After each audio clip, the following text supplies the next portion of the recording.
जो लोग आज आए हैं, जैसे आपकी फर्स्ट क्लास होगी, आई थिंक अनुज आप अंजू जी आप क्लास में हैं, अंजू शर्मा और ना आप दोनों लोग आपकी फर्स्ट क्लास है आई थिंक ना। तो वैसे ये सीपीसी की सेकंड क्लास है, तो फर्स्ट क्लास में आपको सेंड कर दूंगी रिकॉर्डिंग, तो आप देख लीजिएगा, ठीक है। और अदरवाइज फिर आपको थोड़ा सा फर्स्ट क्लास निकल चुकी है तो उससे कोई प्रॉब्लम नहीं होगी। आज जो है बस क्लास पे सुनते जाइएगा, से ऐसा होना नहीं चाहिए कि ना समझ आए, लेकिन फिर भी मान लो कुछ ना समझ आए तो हो सकता है हमने वो फर्स्ट क्लास में डिस्कस किया होगा, ठीक है। तो एक बार देख लेना आप आज क्लास, फिर कल से आप रेगुलर हो जाओगे, कोई इशू नहीं। चलो, good evening ma'am. Good evening Ruchika, mic mute कर लो भाई सब लोग अपने अपने। देखो हम लोग उस दिन डिक्री मैंने थोड़ा बहुत पढ़ा दिया था कि सबको पता मैम थोड़ा सा बेयर एक्ट स्टार्ट कर लें, सीपीसी स्टार्ट हुआ है तो बेयर एक्ट नहीं पढ़ा हम लोग। 2 घंटे लगभग इंट्रोडक्शन और इम्पोर्टेंट टॉपिक कि क्या क्या इंपॉर्टेंट है मीन सीपीसी में एग्जाम पॉइंट ऑफ व्यू से क्या क्या इंपॉर्टेंट है, तो हम लोगों ने लगभग सब कुछ डिस्कस किया था कि ये पॉइंट आपको चाहे जिस स्टेट में जाओगे सीपीसी में आपको यही पढ़ के जाना है ना, ये सब हमने देख लिया था। उसके बाद मैंने डिक्री समझा दिया था आप लोग को बेसिक थोड़ा सा, लेकिन उससे भी पहले कुछ चीजें हैं जो आपको जानना जरूरी है। डिग्री तो आज हम आपको समझा भी देंगे, दोबारा समझाएंगे, नए बच्चे हैं कुछ और पूरे डिग्री उस दिन भी नहीं समझाया था, थोड़ा बहुत बेसिक समझा दिए थे, तो डिग्री में दोबारा समझाऊंगी। उससे पहले आपको क्या समझना है, देखो एक तो ये कि किसी भी सूट की कोई डिग्री समझने से पहले आपको ये पता होना चाहिए कि सिविल सूट में क्या क्या इंपॉर्टेंट चीजें होती, मतलब किन किन क्या चीजें होंगी तो कोई भी सूट प्रोसीड करेगा। तो अब आप लोग को फर्स्ट क्लास बताई थी मैंने, ठीक है। एक तो आपको एक मैगजीम हमेशा याद रखना है, वो मैगजीम आपको पता है, यूबी जस्ट रेडियो, यूपी जस्ट ईबी मीडियम। ईबी रिमीडियम, where there is a right there is a remedy. एक तो ये मैगजीम आपको हमेशा दिमाग में रखनी है, यूबी जस्ट ईबी रिमीडियम, तो जहां भी राइट है वहां रेमेडी जरूर है। इसको रट लेते हैं students, where there is a right there is a remedy, कौन एक्सप्लेन करेगा इसको? मैम प्लीज ऑडियो स्लाइड को दिखाओ। यूबी क्या कह रहे हो, क्या कह रहे हो? वो मैंने मिस कर दिया लिखना। अच्छा वो तो मैंने कल लिखवाया था दीपा, अभी लिखवा दूंगी, अभी मैं कंटेंट लिखवाऊंगी। यूबी जस इबी रिमीडियम कौन एक्सप्लेन करेगा? सैटरडे को मैंने एक्सप्लेन किया था, कौन करना चाहता है? मैं करूँ। हाँ हाँ बिल्कुल करो रुचिका, बिल्कुल बताओ। मैम जैसे राइट्स होती है हमारे पास, फंडामेंटल राइट्स है कॉन्स्टिट्यूशन में, तो वो यूजलेस हो जाएंगे अगर उनकी प्रोटेक्शन, उनके लिए रेमेडी नहीं मिलेगी हमें आर्टिकल 32 और 226 में। ठीक तो है, वो राइट के लिए अगर हमारे पास रेमेडी नहीं है, अगर उनका वायलेशन होता है या इन्फ्रिंजमेंट होता है, तो उस राइट का कोई फायदा ही नहीं है, हम उसके लिए अगर कोई रेमेडी नहीं ले सकते हैं। तो जहाँ राइट है वहाँ रेमेडी होना बहुत जरूरी है। Very good. इसको इफेक्टिव। क्या, ठीक है ठीक है ठीक है। अच्छा इसको कहते क्या है, इस राइट को क्या कहते हैं? जिस राइट के बोली परफेक्ट राइट। परफेक्ट राइट, इसको जूरिस्प्रूडेंस में कहा जाता है परफेक्ट राइट। ओके चलो, आपका बेटा आपको बोलने नहीं दे रहा रुचिका, माइक म्यूट कर, सबके बच्चे हैं देखो। सो राइट ये होता है परफेक्ट राइट, ठीक है। और वो राइट जिसके कोरेस्पॉन्ड लोगों की ड्यूटी हो। कौन बोल रहा था? गीता बोल रही थी, नहीं दीपान्विता बोल रही थी, मैम हम लिख नहीं पाए। यूबी जस इबी रिमीडियम, ठीक है, यूबी जस इबी रिमीडियम। अब ये तो हमने उस दिन भी समझ लिया था, तो अब इसको हम सीपीसी के साथ कैसे समझेंगे? ये तो कॉन्स्टिट्यूशन की बात हो गई, पढ़ रहे हैं हम लोग सीपीसी। चलो आयुषी बताओगी क्या सीपीसी के सेंस में, बताओ यूबी जस इबी रिमीडियम को, Ma'am, या कोई और भी बताना चाहता है तो बता सकते UBJ's remedium, it is basically related to where there is right, there is remedy. It means there must be some legal right which should be violated. Basically, it contains three things, that is existence of legal right, violation of legal right, and among these two leads to cause of action. Very good. चलो example दे पाओगे Ayushi? Ma'am जैसे ए ने B से contract किया for certain goods, समझ गए, चलो very good समझ गए, ठीक है। सो क्या होना चाहिए? एक legal right, वोलेशन of that legal right और कॉज ऑफ एक्शन। जैसे कि एग्जांपल, ठीक है, क्या कि ए ने बी ने कॉन्ट्रैक्ट किया, तो कॉन्ट्रैक्ट करने का राइट कहां से मिला? लीगल राइट आपको इंडियन कॉन्ट्रैक्ट एक्ट से मिला। अब इस लीगल राइट में ए और बी इन लोगों ने कॉन्ट्रैक्ट किया, ये दोनों ही एक दूसरे के प्रति कुछ इनकी ड्यूटी होंगी। ए की ड्यूटी होगी बी की तरफ कुछ कंसिडरेशन अमाउंट देने की, फॉर एग्जांपल मैंने 1000 किया, और बी की भी एक ड्यूटी होगी ए के टुवर्ड्स फॉर एग्जांपल कुछ गुड्स को डिलीवर करने की। तो ये एक दूसरे के प्रति ड्यूटी है, और ये ड्यूटी डिस्चार्ज करने के लिए दे आर स्टैट्यूटरी, मतलब इनके ऊपर एक स्टैट्यूटरी बाउंडेशन है कि इनको ये डिस्चार्ज करना पड़ेगा। Section 37 of the Indian contract act. अगर ये अपनी ड्यूटी को डिस्चार्ज नहीं कर रहा है, इसका मतलब ए का लीगल राइट वॉयलेट हो रहा है कि नहीं हो रहा है? हो रहा है। अगर B, if B is not discharging his duty towards A, अगर बी की ड्यूटी है, भाई और बेसिक बिल्कुल समझ लो, जैसे दो लोग नए आए हैं इसलिए मैं इसको दोबारा बोल रही हूँ। आप गए दुकान वाले को, आपने 1000 रुपए दिया और कहा भैया मुझे ये साड़ी दे दो। अब आप सोचो आपने 1000 रुपए दिया और दुकान वाला आपको वो साड़ी ना दे, बताओ आपका लीगल राइट वॉयलेट हुआ कि नहीं हुआ? हुआ। आपको राइट मिला, कहां से मिला? आपने कॉन्ट्रैक्ट किया, ठीक है, 1000 रुपए में। तो अगर वो अपना मतलब अगर बी अपनी ड्यूटी नहीं करता है तो ए का लीगल राइट वॉयलेट होगा, और ए अगर अपनी ड्यूटी नहीं करता है मतलब अगर 1000 रुपए नहीं देता है तो फिर बी का लीगल राइट वॉयलेट होगा। तो लीगल राइट था और उसको परफॉर्म कराने का भी राइट था, अब ये लीगल राइट वॉयलेट होगा तो आप कहाँ जाओगे? आप जाओगे कोर्ट में। तो ये इसी को बोलते हैं कॉज ऑफ एक्शन, ठीक है, legal right and the violation of that legal right. अब सीपीसी में अब ये साड़ी वाड़ी का नहीं पढ़ोगे आप, बेसिकली सीपीसी में फॉर एग्जाम्पल ये आपका घर है and Mr. A is the owner of that particular house. Mr. A, so जैसे ही आप ओनर लगा दोगे इट मीन्स ए के पास कौन कौन से राइट आएंगे? पूजा जी बताइए। अगर हमने बोल दिया is the owner of that house, A के पास कौन कौन से राइट आएंगे? पूजा जी का राइट आएगा मैम। हाँ ठीक है, पोजेशन का राइट आएगा, ठीक है, और सूट, सिविल सूट फाइल करेंगे, वो इंजॉय करेंगे, है ना, मन करेगा वैसे डिस्पोज ऑफ करेंगे। ओनर के यही सारे राइट होते हैं, जैसे मन करेगा एंजॉय करेंगे, जैसे मन करेगा इस घर के ऊपर हम जैसे कंस्ट्रक्शन कर देंगे। तो बहुत सारे राइट इस प्रॉपर्टी से रिलेटेड एंसिलियरी राइट्स होंगे, वो इनको मिले। अब कल को कोई बी आ जाए और इनके घर पे जबरदस्ती कब्जा कर ले और एक को बाहर कर दे, बताइए एक का लीगल राइट वॉयलेट हो रहा है? Yes, legal right, because he is the owner of the property, and being the owner of the property he can enjoy the property according to his own discretion, he can dispose of the property, so सारे right हैं। the moment B wrongfully takes the possession of that particular house, it means उसी moment से एक legal right violate होने लगा, और जैसे ही legal right violate होने लगा इनके पास एक कारण आ गया, इनके पास मिस्टर ए के पास जो घर के मालिक हैं इनके पास एक कारण आ गया कि ये चले जाए कहां पर? कोर्ट की शरण में, ठीक है ना, इनके पास कारण है। अब ये जो कारण है इसके लिए ये एक एक्शन लेंगे, इस कारण के लिए ये क्या करेंगे? एक एक्शन लेंगे, ठीक है, इसी को बोलते हैं कॉज ऑफ एक्शन।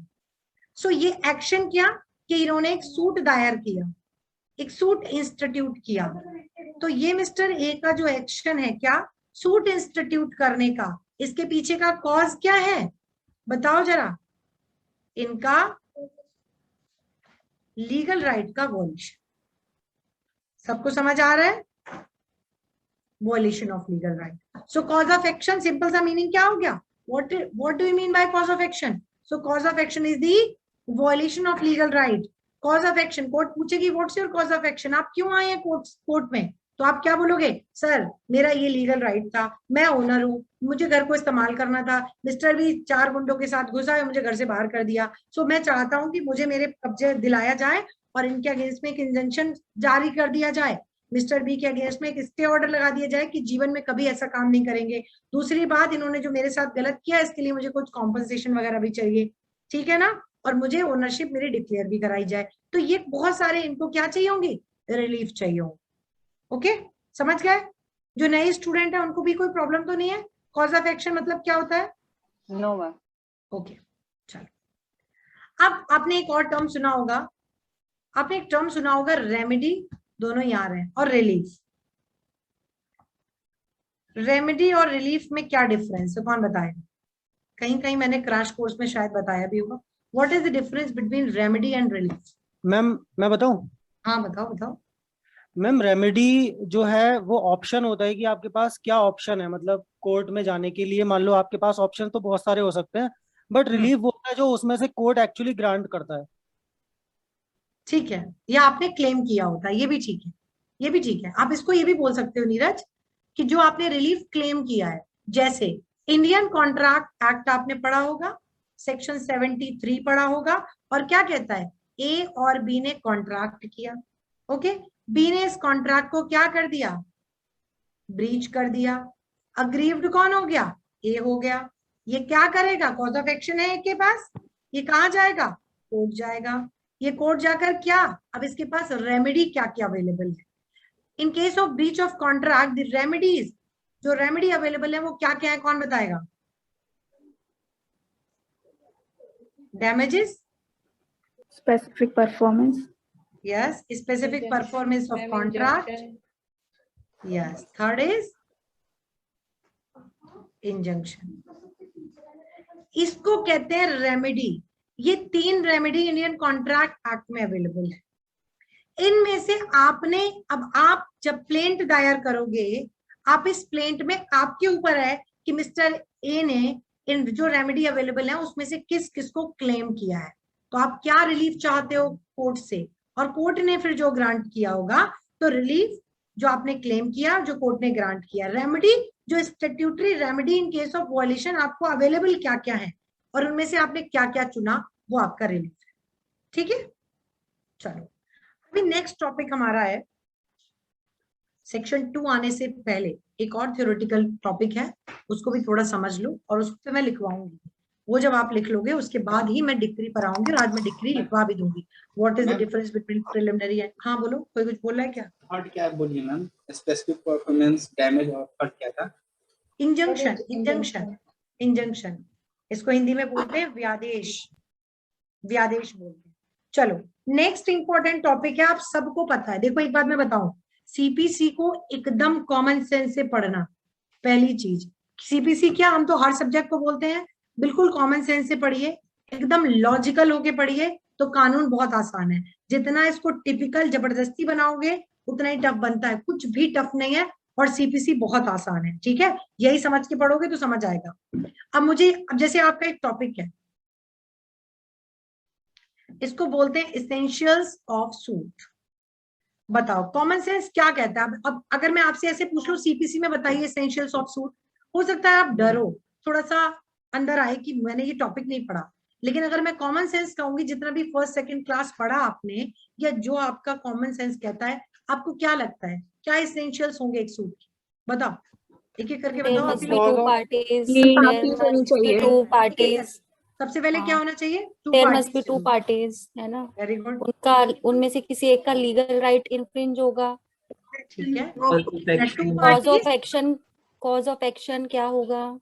एक मिनट, सबसे पहले इन्फ्रिंजमेंट से पहले आपको एस्टेब्लिश करना पड़ेगा कोर्ट में कि आपका कोई legal right, existence of legal right. तीसरा क्या होगा? इन्फ्रिंजमेंट और violation of that legal right. Legal right, yes. Very good. चौथा क्या होगा? Remedy, cause of action. Very good. फिर आप रिलीफ जो remedy। करोगे वो, Yes। सब पता है आप लोग को ना। अब ये जो 2 पार्टीज हैं, इनको क्या बोलते हैं सीपीसी में? जो सूट दायर करती है, जो सूट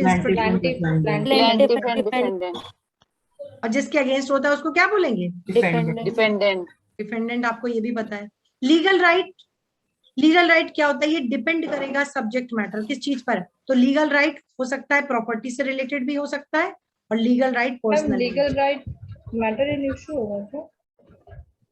हाँ, इस लीगल राइट पर ही मैटर इन इशू होगा। मैटर इन इशू होगा ही होगा भाई। मैटर इन इशू जब तक नहीं होगा, ये आपने बोला ही नहीं तो मैं ही एड ऑन करती। अब जैसे किसी ने बोल दिया, तो मैटर इन इशू होना बहुत जरूरी है, वरना मैं लास्ट में ऐड करती मैटर इन इशू। अब किसने बोला ma'am legal right he matter in issue है? मैंने मतलब श्वेता ने, श्वेता की बात लगी। जी जी। देखो, ये लीगल राइट अपने आप में मैटर इन इशू नहीं, आपका लीगल राइट है, या तो सामने वाले आपके लीगल राइट को रिकॉग्नाइज ना करता हो, मेरा लीगल राइट है कि I am the owner of the property, मैं अपने, और सामने वाला कहता है भागो यहाँ से, तुम कहाँ से आ गए, तुमने तो आज कब्जा कर लिया, हम तो पूर्वज हमारे ही थे, हम तो चले गए थे कुछ दिन के लिए, हमारी प्रॉपर्टी है, भागो। मतलब मैं कह रही हूँ I am aliasing that particular fact that I am the owner of the property and someone else, कोई दूसरा व्यक्ति है who is saying that no, you are not the absolute owner of the property, rather he is claiming the adverse possession over that particular property, है ना, बल्कि वो, so he is denying your legal right। तो सबसे पहले आपको क्या करना पड़ेगा, so जब कोई लीगल राइट आपका है, सामने वाला डिनाई कर रहा है, तो भी वो मैटर इन इशू बन गया श्वेता, ओके। और लीगल राइट पे मैटर इन इशू तब बनेगा जब आप राइट क्लेम कर रहे हो, सामने वाला डिनाई कर, ओके। एक तो ये पॉइंट हुआ। दूसरा पॉइंट, जरूरी नहीं है वो लीगल राइट आपका वो डिनाई कर रहा है, कई बार क्या होता है वो डिनाई नहीं कर रहा है बल्कि कह रहा है नहीं नहीं नहीं, जैसे कि आपने बोला कि भाई मैंने इसको 1 लाख रुपए दिया था, बदले में इसको मुझे इतने गुड्स डिलीवर करने थे, वो कहता है नहीं भाई इन्हें 1 लाख रुपए नहीं दिए थे, इन्होंने तो केवल 50,000 दिए थे और जो गुड्स डिलीवर करनी थी मैं कर चुका हूँ। सो यहाँ पर वो आपके लीगल राइट को डिनाई नहीं कर रहा है बल्कि वो फैक्ट पॉइंट पर इशू है, समझ रहे हो आप। सो मैटर इन इशू हो सकता है कि लीगल राइट पर हो सकता है किसी फैक्ट पर, समझ गए श्वेता? जी जी ठीक है। सो लीगल राइट, अब ये लीगल राइट क्या, ये लीगल राइट देखो प्रॉपर्टी से रिलेटेड भी हो सकता है, लाइक टाइटल का कि भाई कौन ओनर है, पोजीशन को लेकर भी हो सकता है, मॉर्गेज वगैरह, इन सारी चीजों को, पर्सनल भी हो सकता है, पर्सनल कॉन्ट्रैक्ट वगैरह। वॉयलेशन ऑफ लीगल राइट जरूर होना चाहिए, एक ने लीगल राइट असर्ट किया हो, किसी ने वॉयलेट किया हो, उसी से आपका कॉज ऑफ एक्शन आएगा। रिलीफ जरूर होना चाहिए, आपने प्लेंट, अब ये एसेंशियल ऑफ सूट क्या, अगर इनमें से कुछ भी नहीं होगा ना तो आपकी प्लेंट क्या हो जाएगी भाई, रिजेक्ट हो जाएगी, ऑर्डर 7 के रूल 11 में, ओके। तो violation of legal right, cause of action है, रिलीफ आपने क्लेम किया, पता चला आपने सामने से कोई रिलीफ ही नहीं क्लेम किया, ठीक है, तो रिलीफ जरूर। मैटर इन इशू जरूर होना चाहिए, अगर कोई मैटर इन इशू ही नहीं है तो फिर क्या, किस लिए कोर्ट में आए हो, so matter in issue must be there, समझ गए आप लोग। और सूट तो होना ही चाहिए भाई, एसेंशियल्स ऑफ सूट है तो सूट होना चाहिए आपको। मैम ये कौन सी बात है कि सूट होना चाहिए, यस ये बात है और बहुत जरूरी बात है, क्योंकि सिविल में प्रोसीडिंग्स के लिए जरूरी नहीं हमेशा सूट हो। सिविल प्रोसीडिंग में आपने देखा होगा कई बार ये भी फाइल होता है, पिटीशन भी होगी, कई बार एप्लीकेशन भी होगी, हमेशा सूट नहीं होता। सो सूट, पहली बात सूट मतलब उस जिस मामले की शुरुआत हो वो प्लेंट से हो, ठीक है। जैसे इंडिजेंट सूट जो होता है, कॉपर सूट जो होता है, उसमें आप क्या सीधे वाद दायर करते हो, क्या आप सीधे प्लेंट इंस्टीट्यूट करते हो, answer is no ma'am, application लगाते हैं। ऐसे ही जो मेंटेनेंस की प्रोसीडिंग होती है सीआरपीसी के 125, इसका मैंने एग्जांपल क्यों दिया, इसलिए लिया because maintenance is the quasi criminal, मतलब ना वो प्योर सिविल है ना वो प्योर क्रिमिनल है, तो उसकी भी प्रोसीडिंग किससे होती है, मेंटेनेंस की। क्या होता है, बात दायर करते हो या क्या एफआईआर करते हो, क्या करते हो, मेंटेनेंस का क्या एप्लीकेशन होता है। सो कई बार हम जब कोर्ट में जाते हैं, ठीक है, तो कई बार उसकी शुरुआत एप्लीकेशन से भी हमें करनी होती, ठीक है। चलो, तो सबसे पहले ये पॉइंट डालिए, डिक्री वगैरह मैं अभी लिखवाऊंगी बाद में। सबसे पहले आप मैक्सिम लिखिए, यूबी जस्ट सीबी रिमीडियम, सीपीसी पे कुछ लिखा नहीं है, कल से हम बस समझा ही रहे हैं, तो आज अभी थोड़ा लिखने की बारी है। सबसे पहले लिखिए मैक्सिम यूबी जस्ट इबी रिमीडियम। क्या हो रहा है भाई अंशिका, यूबी जस्ट इबी रिमीडियम,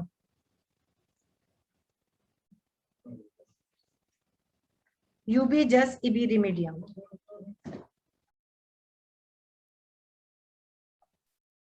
लिख लिया, लिखना स्टार्ट करिए।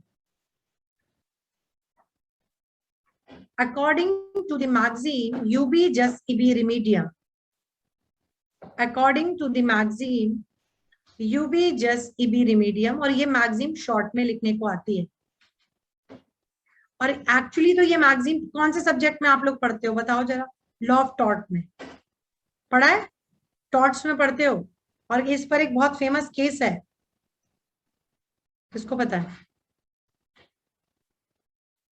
किसी को तो पता होगा at least, SB versus white, SB versus white, yes very good, SB versus white, be just SB versus, SB versus white. और ये लॉ ऑफ टॉट में पढ़ते हो, तो ये अगर ये मेंस में लिखने को कभी आ गई तो ये तो मैं सीपीसी में बताया है मैंने इंट्रो में, एक्चुअली ये टॉट में आती है।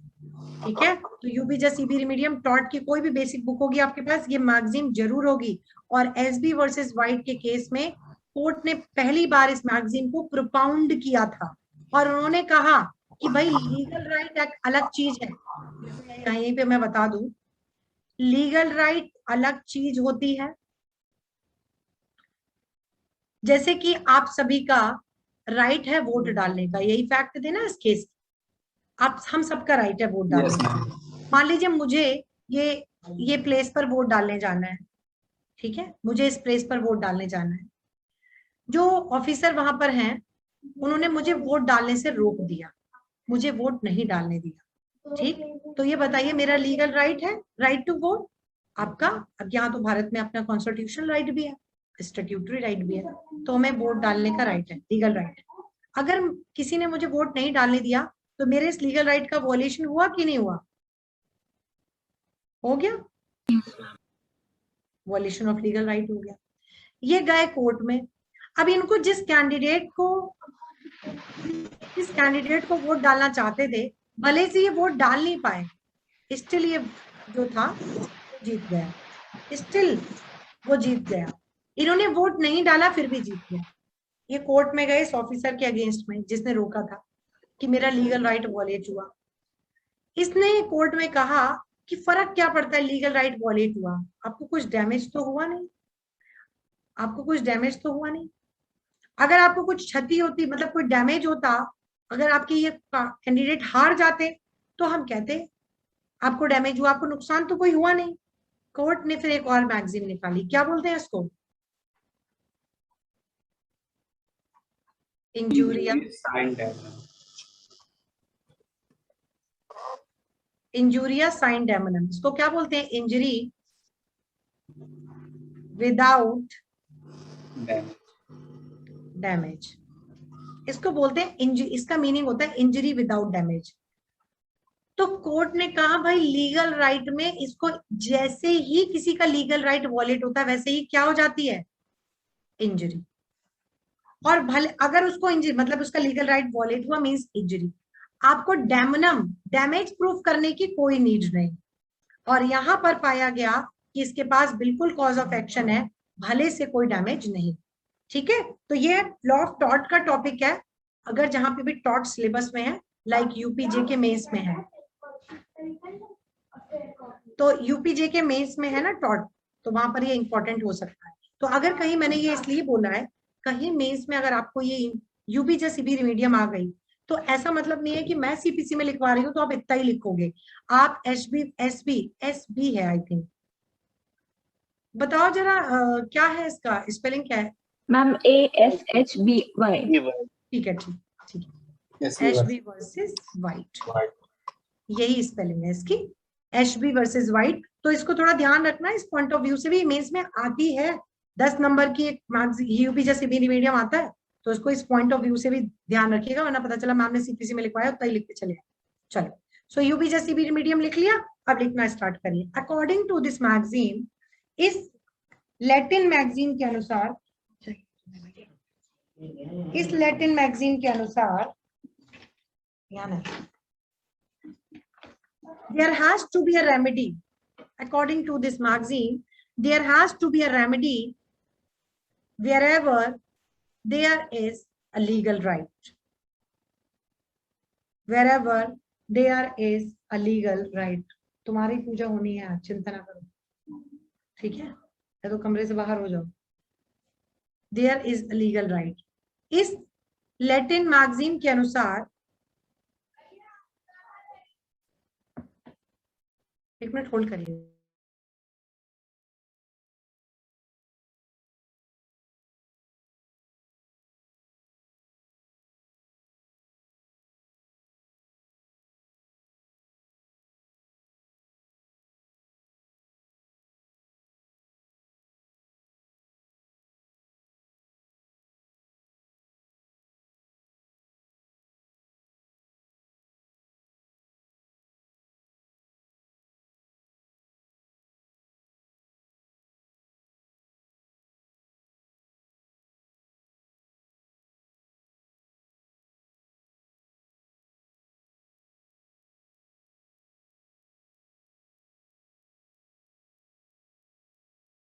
लिखिए, इस लैटिन मैगजीन के अनुसार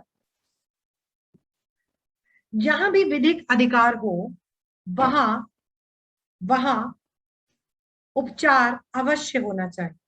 जहां भी विधिक अधिकार हो वहां उपचार अवश्य होना चाहिए।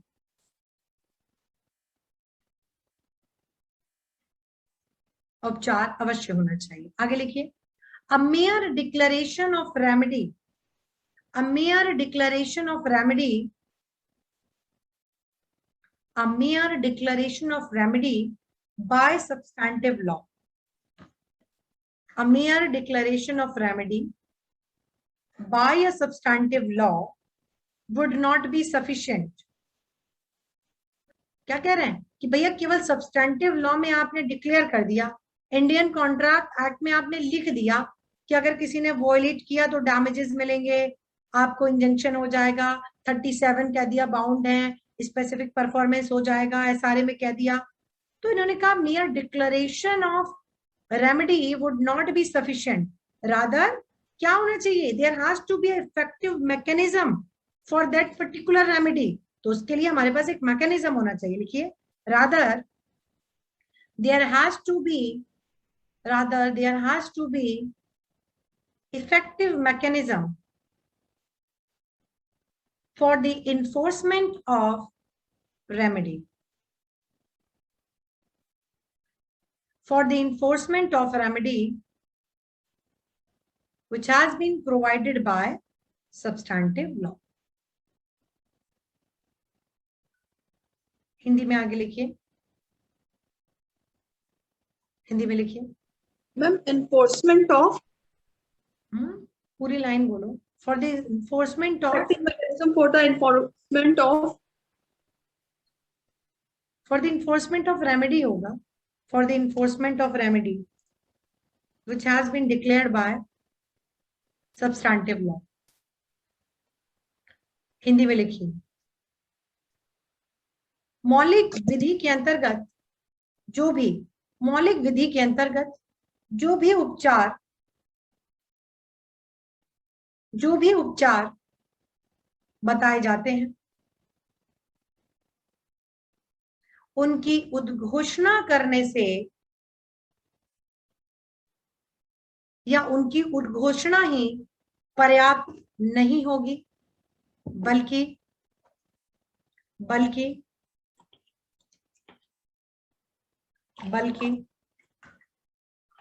उन उपचारों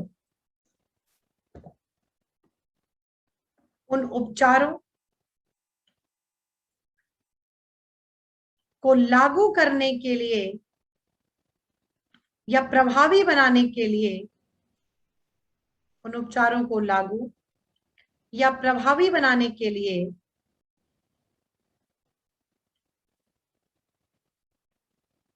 एक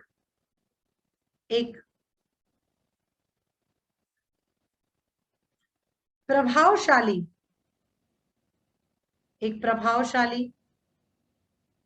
प्रक्रिया अवश्य होनी चाहिए। ठीक है, प्रक्रिया अवश्य होनी चाहिए। नेक्स्ट लिखिए, आगे लिखिए, नेक्स्ट आगे लिखिए।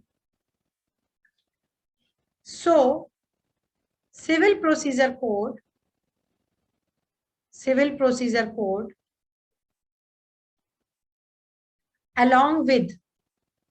along with Indian Evidence Act, along with Indian Evidence Act, along with Indian Evidence Act and Limitation Act, बताया था मैंने कल आपको, इंडियन एविडेंस एक्ट को फॉलो किया जाएगा, लिमिटेशन एक्ट में जो प्रेस्क्राइब्ड लिमिटेशन पीरियड है उसको भी फॉलो किया जाएगा। So the civil procedure code along with Limitation Act and the Indian Evidence Act provides effective mechanism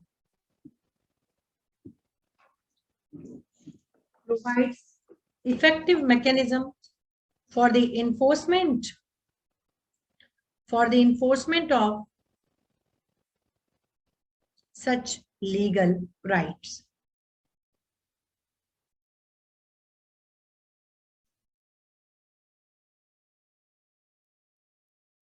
such legal right. ठीक है,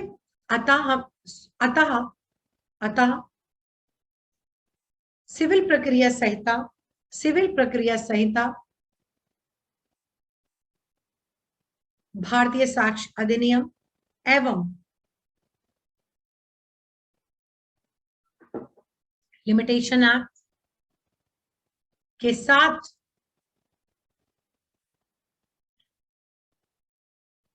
विधिक अधिकारों को प्रभावी बनाने के लिए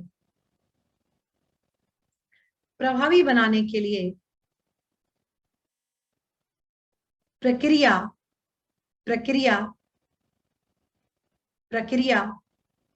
बताती है।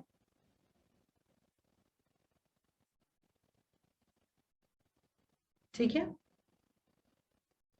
ठीक, इतना लिखिए। इसका मतलब हम क्या कह सकते हैं कि सिविल प्रोसीजर कोड, मतलब ये जो मैगजीन है यूपीएससी रिमीडियम, तो हम इसको सीपीसी के सेंस में, ये इंटरव्यू के लिए बहुत अच्छा क्वेश्चन हो सकता है ना, तो क्योंकि पढ़ते हो टॉट में, तो आपसे सीपीसी में पूछा जाए तो आप एग्जाम्पल देखिए। अब आप चाहो तो इसके बाद जैसे मैंने अभी समझाया है, तो अगर आप चाहो तो इसको ऐसे लिख दीजिएगा, फॉर एग्जाम्पल, अपने नोट के नीचे फॉर एग्जाम्पल। अब आपको पता है ना एग्जाम्पल में क्या बताओगे, फॉर एग्जाम्पल। अब जो लोग पुराने हैं उनको तो पता ही है, फॉर एग्जाम्पल कैसे लिखोगे, अंडर इंडियन कॉन्ट्रैक्ट एक्ट, लिखो, लिखते जाओ। For example, under Indian contract act every sound mind major person is legally authorized to enter into a contract। भारतीय संविदा अधिनियम के अनुसार प्रत्येक स्वस्थ चित्त वयस्क व्यक्ति विधिक तौर पर संविदा करने के लिए अधिकृत होता है,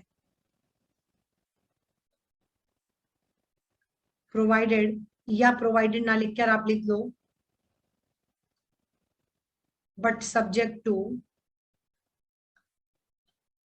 section 10 of Indian contract act. ठीक है, लेकिन ये अधिकार धारा 10 के अधीन होता है, ये सब आपको पता है। धारा 10 जो एज की बात करेगा, कंसेंट की बात करेगा, कंसिडरेशन की बात करेगा, ऑब्जेक्ट की बात करेगा, मतलब सब कुछ लॉफुल होना चाहिए। सो accordingly Mr. A entered into a contract with B with the consideration price of 1000 rupees। परिणाम स्वरूप A मतलब ख के साथ एक संविदा में आता है, 1000 is the consideration price, और B की तरफ से जो कंसिडरेशन है वो कुछ गुड्स हैं। ठीक है, सो अब यहां पर आपने लिख लिया, क्यों ये एंटर क्यों हुआ, इसको लीगल राइट मिलता है because he get legal right from Indian contract act. अब आप लिखोगे आगे अकॉर्डिंग टू सेक्शन 37। देखो ऐसे ही कोरिलेट करके जब एग्जाम में लिख के आओगे ना तो कुछ अलग लगेगा। सीपीसी में आप कॉन्ट्रैक्ट भी आपको एकदम अच्छे से पता है। So according to section 37 of the Indian contract act, क्या है बताओ 37 क्या बोलता है? ऑब्लिगेशन का पालन खुद करना होगा। Both are under obligation to discharge contractual liability. ठीक है, इतना लिख लिया सबने। भारतीय संविधान अधिनियम की धारा 37 के अनुसार दोनों ही पक्षकार अपने संविदा के दायित्वों का निर्वहन करने के लिए बाध्य हैं।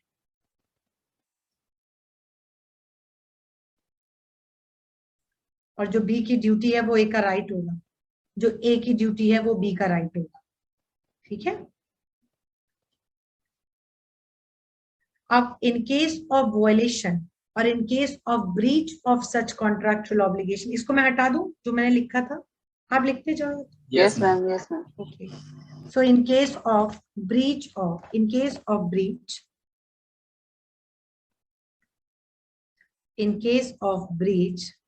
of contractual liability, अगर कोई ये संविदा का जो दायित्व है उसका उल्लंघन करता है, then remedy which is available